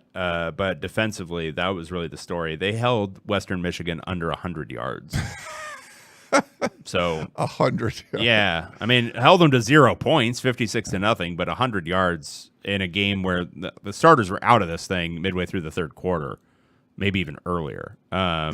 So, yeah. Not much of a test yet, but no, they're as expected, they're buzzsawing their way through this the cupcake part of the schedule, and there'll be another one in 2 weeks. They get a bye this weekend. And it's kind of a slow ramp up. Like we won't really know anything about them until they take on Oregon in October, and at that point, it's going to be what has Oregon done in that meantime? But suddenly, Oregon, Nebraska in the middle of that, Oregon, Nebraska, Penn State in a row. That's going to tell us everything we need to know. Yeah, those are. I mean, obviously going to be some tough games there. But we thought Ohio State defense would be really good. I was good on the offense. You thought Chip Kelly's influence would make it worse, but we don't really know yet. We don't know yet, but they're doing what they need to do. I mean, Oregon was right up there with them, and we're not seeing from Oregon what we would like to see from the number 3 team in the country or whatever. You're seeing what you need to see from Ohio State so far, but not much of a test, like you said. All right, then we have our number 1 team, and I didn't do this. This was David. USC Trojans. This is more about my Chip Kelly hatred than anything because Ohio State probably has the best claim at this point. I would put Ohio State 1. Because LSU looked a little bit like Dookie this weekend. Yeah. They almost lost to Nichols at home. But USC blew out Utah State. I mean, honestly, it's 1A, 1B, I think, at this point between those two teams because USC has looked impressive in its 2 games and it's played one real opponent, whereas Ohio State has yet to play a real opponent. But USC did to Utah State what a very good team should do to Utah State. They won 48-0. It was never competitive. And once again, Danton Lynn looks like he was a pretty good hire for USC. I wonder who he was hired away from. Yeah. Maybe they should have done a better job of trying to keep him in any way they could have. and then maybe two of UCLA's better defensive players from last year would not be on USC's roster right now, and they would instead be in Westwood, where one of them would be one of the top safeties in UCLA history. Anyway, Kamari Ramsey is really good. He is a very good football player. He is. He's good at the football. Very, very good football player. USC killed them. Not too much to take beyond that. They ran the ball really effectively, and Miller Moss was totally fine. And again, the big story is defensively. I don't know. When was the last USC shutout of a team? It was in 2011. I'm not sure if you remember this game. Lane Kiffin. Did I just walk myself into that one? 50 Good to nothing. God. 50 to nothing over UCLA. Wow. I can't believe I walked myself into that one. I was just gently asking a question, and you just hit me in the head with a 2x4. Well, what do you want me to say? But yeah, think about that. They haven't had a shutout, and they've played some cupcakes in this time. Oh, yeah. It's not like it's 3 non-conference demons every year, and this is the first shutout in forever. Not in forever, in 13 years since Rick Neuheisel, in a deluge of fire, was finally cleansed from UCLA. ML in the chat thinks we're homers. USC pathetic. He doesn't like. So this might be an Ohio State fan. I'm guessing an Ohio State fan. This is power rankings. So, technically USC has a better win than Ohio State does in LSU, but I would still have Ohio State. Just eyeball test. I think Ohio State's the best team right now. But these are power rankings. You just got to show what we've seen so far. And David hates Chip Kelly. So besides that. Yeah. Serge brings up a great point in the chat. You want to put that one up there? Sure. Where is it? Let me see. You know who also looks like a good defensive coordinator, David? Nebraska's Tony White. Imagine if UCLA could have a guy like that. Oh, let me see. Oh, here we go. You know the guy who held Nebraska to 10 or held Colorado to 10 points? Yeah. Yeah. Could they have got him? I don't know. Is there some connection to UCLA there? Is there something about him that... Wait. Am I remembering correctly that he played for UCLA? Like the footballs. Yeah. He was a player there? Yeah. So familiar with... Wait, hang on. Reports are indicating that he interviewed for the job this offseason? Interesting. Yeah. I can't go as deep into as deep into this bit as I would like to right now, but because you've heard, give me a year. Give me a year. Give me a year. Nebraska did step up. I think USC looked at him too for defensive coordinator, and but UCLA was looking at him as head coach. Yeah, and but I think Nebraska did step up and pay him. But it is a coordinator thing in the same conference versus head coach. Like, there's a difference. There's tiers, right? So, like, if you're the head coach of like a Big Ten program, you wouldn't want to go be a coordinator for another Big Ten program. You wouldn't take a step down like that, right? Sorry, I didn't give ML enough of the juice here. It's not that I'm a homer, because I obviously don't cover USC. It's that I hate Chip Kelly. I hate him about as much as I can hate a person who, like, has not harmed me in any way, like in any physical way. So I wish him ill. So yes, I am biased. Let's get that out of the way. So they'll have to do something impressive against a real team before I'm going to rank them number one. All right. Tony says, so Tony White knows which team, knows UCLA is in Los Angeles. Yes. I think he's familiar. Yeah. Utah State only had 1 or 2 plays near or in the red zone. Finally, a proper defensive performance from USC. Yeah, it was good. I was there. They just tackled way better than they were doing before. Offensively, they could run the ball really effectively. They had like 250 yards rushing in this one. Utah State's middle of the road Mountain West team, but they really made them look bad. Bryson Barnes was the quarterback, if you remember. He was Pig Farmer. The Pig Farmer was the backup to Cam Rising. Ran all over on the same field. Ran all over USC last year. Like, he ran all over them when Utah beat him. Now, better supporting cast around him and stuff, but they completely shut him down. He did nothing. I think there was like a 3rd and 1. He ran for a couple yards and got the first down once, but that was about it. But not like a lot of turnovers or whatever in the game. It was just USC would score, and then Utah State would go 3 and out. It's kind of a lot of that happening. There was a couple like drop TD passes, so they had a couple short field goals, similar to like Iowa. They were inside the 5 and weren't able to punch it in. But outside of that, I mean, Miller Moss was fine, and they spread the ball out around to a lot of different receivers, so they don't have it's not like all going to Zachariah Branch. They're working the tight ends more. So it's pretty encouraging what they're doing. We'll see if they're able to keep it up. But defensively, they're like, I can't tell you how much of a difference it is between this year and last year. It's just crazy how much better, fundamentally sound they are on defense. And they're going to be able to score points, so that's going to give them a chance in a lot of games. Yeah. Yeah. All right. We love it. Why don't we take Dave loves it. So USC's 2-0 now. They got a bye week this week. We'll do our previews later in the week. But David had USC winning 6 games this year, so they are like a third of the way there. If they can scratch out 4 more wins, they will get to your lofty goal of 6-6, which you thought would that'll be a great capper to their season, a bowl. All right, well, let's take a quick break, and we'll come back and finish some other stuff. Back in a minute, everyone.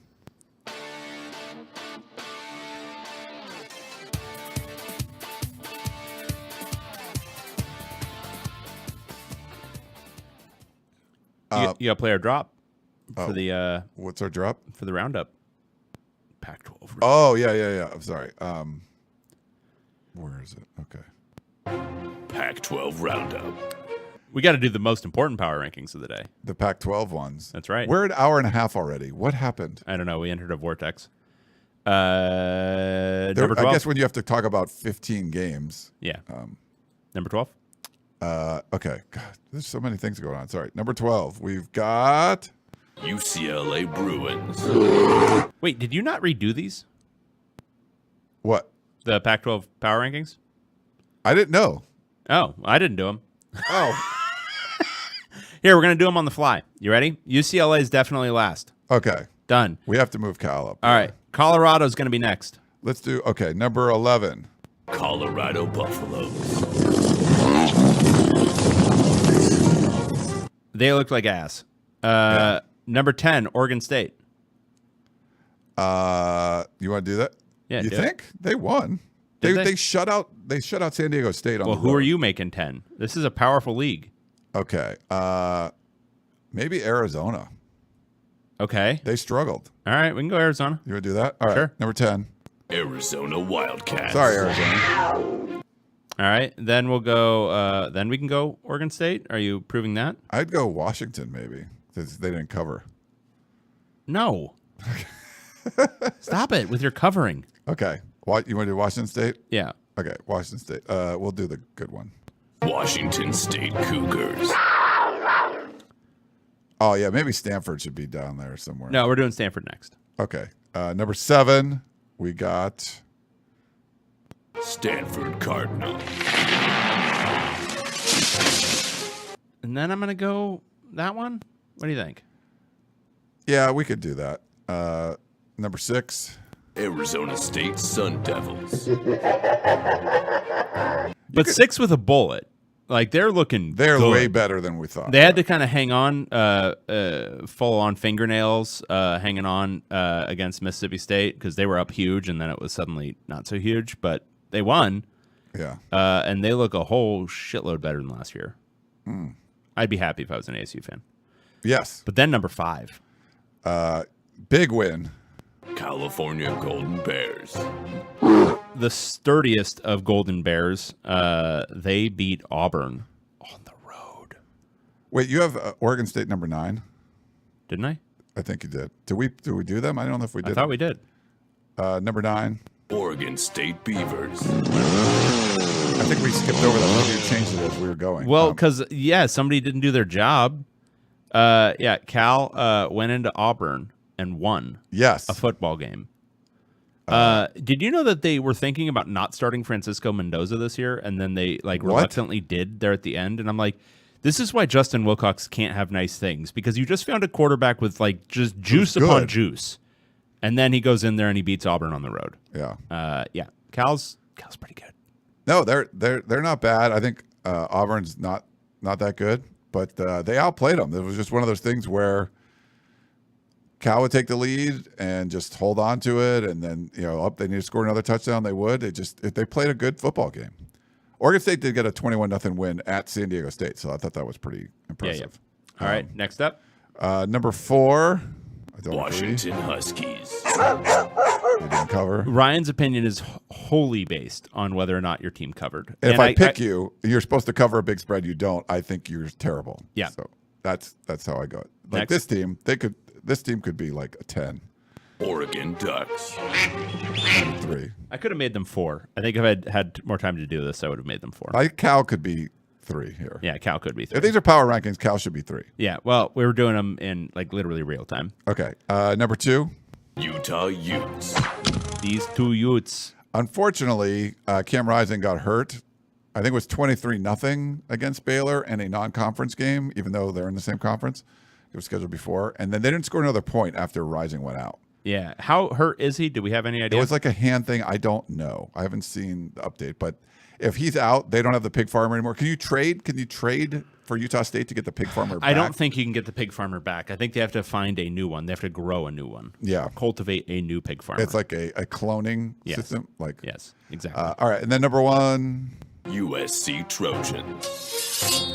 Yeah. Yeah, murdered. Takeaways here, though. Cal and ASU look good. Yes.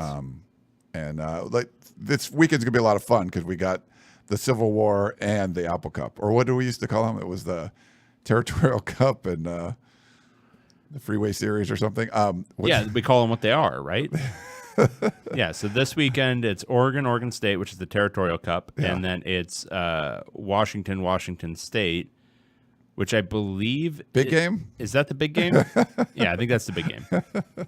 Just big game. They don't like the article there. Okay. Well, we have to do the survivor pool picks.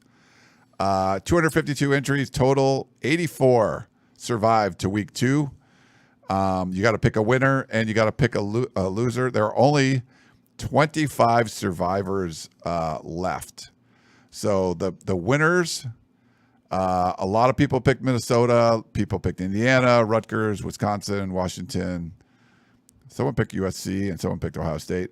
And for the losers, 3 people picked Maryland and 1 Michigan. So if 3 people picked Maryland to win, they lost. And 1 person picked Michigan to beat Texas and they lost. So I don't know what they were doing there. And then for picking the losers, so you have to pick the correct losers, 22 people got Michigan right and 3 got Northwestern right. So skinny, like that was a close one there. The people that were out because of they didn't pick the right loser, which is where most of the people are losing. Michigan State, 20 people had them to win. They didn't lose. And Illinois, 14 there, they won. And then Rutgers, someone picked Rutgers to lose. So, and then 24 people didn't pick. And Matthew wants a raise, and we will double your salary. I advocate for tripling it. Okay. Does that mean we get 3 buffet meals? I think it does. Yeah, Yeah. that's the salary. Cool. So we only have 25 people left. We will put out the submission form. If you're one of the 25, I know a bunch of people didn't put in their picks or whatever. So make sure you put in your picks. There's only 25 of you left. If it's going at this rate, there's going to be like 5 left after this one. Yeah, this is a really. It's hard to efficient- pick the loser, right? That's where everyone's getting it wrong, like picking a correct loser. Yeah. All right, we got questions. Yeah. This is from Hugh Janus. Hugh Janus questions. Hi, boys. It's your pal Hugh Janus again. I hope you had a good weekend of college football. I did because UCLA had a bye, and I didn't have to watch that abomination from last week versus Hawaii repeat itself. Anyway, here are a few questions for the week. 1. Have you noticed any uptick in the quality of refereeing since you're not watching Pac-12 refs every week now? I have. I think it's been better. I don't notice anything, so that's probably yes, because I don't notice. But you're not I shouldn't notice refereeing, so yes, I think it's better. right. But you're not. But you're noticing a difference because last year you'd be complaining about could you believe they did this or did that. Like we're not saying that really much anymore. Yeah, but it's 2 You weeks had the in. shin thing, It's but- 2 weeks in. Who the hell knows? 2. Can you rank the Power 4 commissioners and give your thinking on the rankings? No. Can you name the Power 4? Yeah. All right. Tony Petitti, Yeah. Greg Sankey. Brett Yormark. Brett Yormark, And, ACC. What's his name? I forget it. What's his name? Jim Phillips. Jim Phillips. Okay. We just did it. Okay, ranking. Brett Yormark, Tony Petiti, Greg Sankey, Jim Phillips. Thoughts? I would go Sankey number 1, but Why? Because he's killing the sport? Why?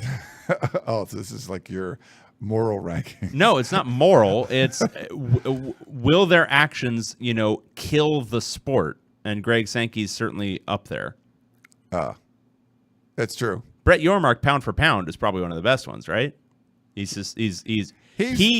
murdered the Pac-12 He so did. his league could continue.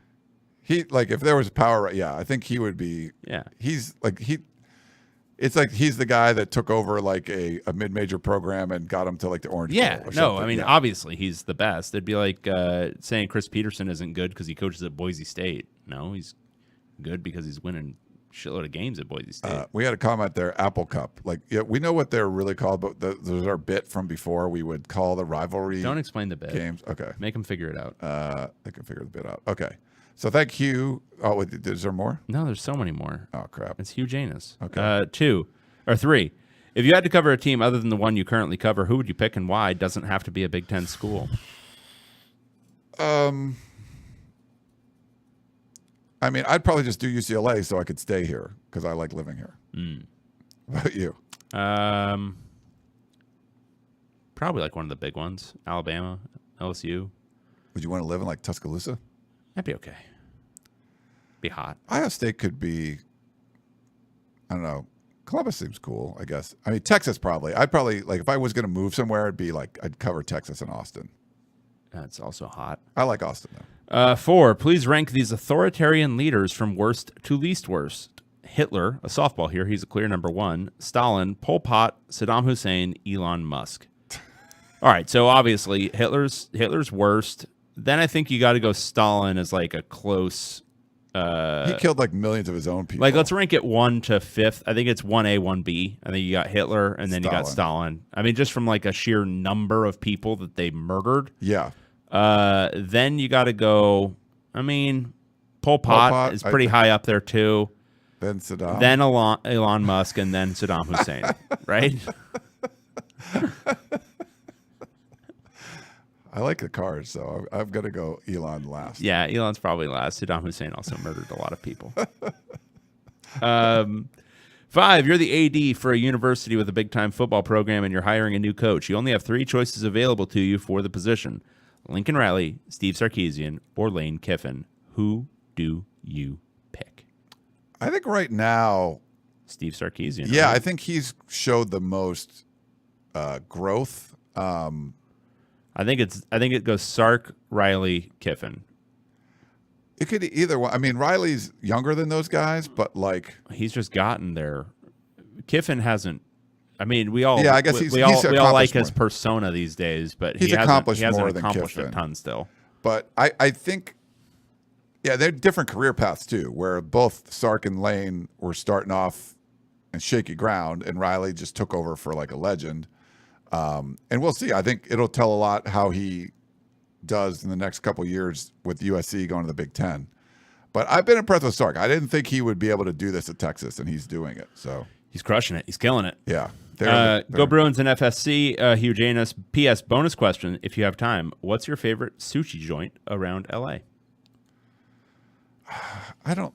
Do you have like a favorite? Like, I don't go enough to like, oh, this is my spot. I mean, I go to my local one, like near my house. Like, but I don't know. Whenever I say stuff like this, like people like are either like, oh, you don't have refined enough taste or whatever. But I like sugarfish. Sugarfish is good. it's actually good. It's like it's a unique sort of thing. You get that like pre-made, not pre-made, but like the Yeah, box. it's like if you order it, or you can go to a sugarfish and eat there. You don't need to order it online. Okie doki's like near my house. I go there like a lot of times. Yeah, I mean, I don't know. I also like just kind of hole in the wall sushi joints. yeah, I just love fucking sushi. It's so really good. good. but there's not one like, oh, I'm gonna go to Dude, izakaya. I still just like grab stuff from like the Ralph's counter. Like I'll just grab those things. Vaughn's. I do it from Vaughn's. Yeah, and I'm just like, oh yeah, I need some sushi right now. yeah, And it's great. It's I don't have like I run the full gamut of sushi. yeah. But do you want to go to the one? Now, if you want to go to the ones, what is it? Amasake or what is it where they the chef just makes what's the term? I forget it. It's like a Japanese term that they make you like what they want. I don't remember the term, but yeah, you go up to one of the counters and they just serve you whatever they've got, and they just it's awesome. And it's awesome. Like it's cool. But there's not like one that I need to go to. Like this is my spot or whatever. Yeah. Comment in the chat, A Dog's Life in Portland. Which of the ACC teams would you like to see in the Big Ten? I think North Carolina would be the top one. With basketball, like they just bring a lot. Academics and omakase. Omakase, yeah. Taylor Nomura is offended as a Japanese person. I asked what the term was. Like, I'm sorry, they don't remember the term. I think they're being funny. Okay. Maybe take off your defensiveness and just learn to accept a little good natured ribbing. What were we saying? What were we talking about? Oh, that's funny. Which team, ACC team, would you like to see the Big Ten? And Mark says Berkeley. So I guess you could say Cal and Stanford. Stanford. I want to see them in the Big Ten. Yeah. But for the traditional ACC teams, I think I'd like North Carolina probably the most. But yeah, Search is he's my doppelganger because he's talking about sugarfish. Oh. It is a great sushi for the price. Okay. Yeah. Nice. And yes, I will eat grocery store sushi. Taylor, look, I made my bones as a sushi connoisseur in the dorms at UCLA, eating dorm sushi. So grocery store sushi, why not? You know, when you're at Ralph's and you're like doing your grocery shopping and you're like, okay, I got through there. Now I'm over in the bakery section. And then suddenly you look at the counter and it's got some sushi and it's like, oh, I can get the crunchy roll. Oh, nice. And you get it and then you eat it and it's delicious. You don't regret it. You never regret sushi. It's not like gas station sushi. It's like this grocery store sushi. Would I eat gas station sushi? Absolutely. No, it's good stuff. Jason said, hey, Ryan and David, or David and Ryan, I'll make my question short and sweet for you both. As things currently stand, is USC good and Oregon trash? Yes. I don't know. Oregon's not trash. I think USC's good. I don't think the schedule, the way it's setting up, is like that road game to Michigan, more of a toss-up now. Like you thought there'd be a no way you could win that one. They get Penn State at home. You know, Penn State's like, we'll see. You can tell by the way that Ryan is starting to feel confident about USC's season because he's now like, oh, but you don't know. Who knows what could happen? I mean, Notre Dame. Interesting. Notre Dame's not that good. But they're not Ohio State, Texas, they're not Ohio Georgia State. kind of thing. No, but they could. Don't worry about do a lot little better. old USC over here. We're just trying our best. Yeah. I've done a lot of soft voice today. Do you think You've people done are a bunch? getting creeped Yeah. out? I don't think Oregon's trash, but I've got some more concerns than I had going into the season with Oregon. All right, we got one last one. Dave thinks it's trash. We got a Bruin in Chicago. Oh, okay. Proposal. Hello, Ryan and Dave. I have a proposal related to a pair of former Pac-12 teams. Since UCLA is forced to pay calimony to UC Berkeley, I think the Bruins should get to count 10% of Cal's wins for their own record. This would drive eyeballs for Cal football games, give fans a potential, begrudging, rooting interest in an ACC team, and help UCLA strike through, make a bowl, further dominate the season. Thoughts? Additionally, it's been a fun couple of weeks, but I think I speak for everyone in the Big 18 when I say, when does basketball season start? Best a Bruin in Chicago. I agree with you. I do find myself asking several times every few minutes, when does basketball season start? And let me tell you, it starts in a little under 2 months. Very exciting. Wow. Yeah. I mean, I've seen a lot of proposals come through my text messages lately, counting 10% of the wins, taking some of their players and or coaches and just, you got to come over here now. We're paying your salary. You know, I think there's a lot of value in these conversations. I think we need to have more of them. I think we need to determine what the fairest acquisition structure is for Cal football. Well, if Cal joined the Big Ten, then maybe calimony would go away. Also true. Well said. There you go. You could take them back. All right, good stuff. Somehow we did like almost a 2-hour podcast talking about all. You know why? Because we have to recap like 18 games every week. Why is our conference so big? Could we make it smaller? But you know who gets cut if we make it smaller? Probably my team. And then you blessedly won't have to deal with me anymore on the show. It'll just be Ryan talking to himself. I do that a lot. This is my 4th show in like 24 hours. Tired? People can't want to hear my voice this much, so I don't know. Good stuff though. Who does UCLA got this week? In basketball, they don't play this week. No, in football. Oh, Indiana. Yeah, in basketball, Indiana. Yeah. They've got Indiana. Good stuff. Yeah, we'll preview those games on. So I can't do Thursday because I'm going to be going fishing. Maybe it's a bye week. Wednesday. We could potentially afternoon? do Wednesday. Yeah, afternoon. I could do Wednesday afternoon. Okay, maybe like right afternoon, like 12:30ish. We'll see. We'll figure it out. We'll post it on the thingies. But bye week. I'll try to post on message boards. I just didn't get to it this morning, but I will post it on all of you so you can see and read. All righty. Well, that is going to wrap things up here on the podcast of Champions. Hope you guys all enjoyed the show, and we will talk to you next time. Goodbye.